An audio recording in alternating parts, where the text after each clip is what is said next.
Maths making easy. Today's question is about percentage. Percentage of 20 is 20 percentage. And 20 by 100 is equal to 0.20. Percentage of 40 is 40 percentage. And 40 by 100 is equal to 0.40.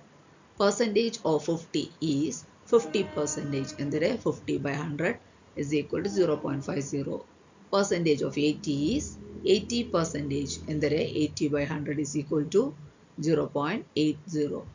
Percentage of 100 is 100 percentage. And 100 by 100 is equal to 1. Highest percentage is 1. 1 ಗಿಂತ ಜಾಸ್ತಿ ದೊಡ್ಡದಾಗಿದ್ದ number ಇಲ್ಲ. Percentage ಲೆಕ್ಕದಲ್ಲಿ percentage maximum ಬರೋದು 1 ಅಲ್ಲಿ. ಇದೇ ಥರ practice ಮಾಡಿದರೆ ಇದರ ಮುಂದಿನ ಕ್ಲಾಸುಗಳು ಸ್ವಲ್ಪ ಈಸಿಯಾಗಿ ಮಾಡಲಿಕ್ಕೆ ಸಾಧ್ಯವಾಗುತ್ತದೆ. ಹೆಚ್ಚಿನ ಮಾಹಿತಿಗಾಗಿ ಈ ಚಾನೆಲ್ ಸಬ್ಸ್ಕ್ರೈಬ್ ಮಾಡಿ.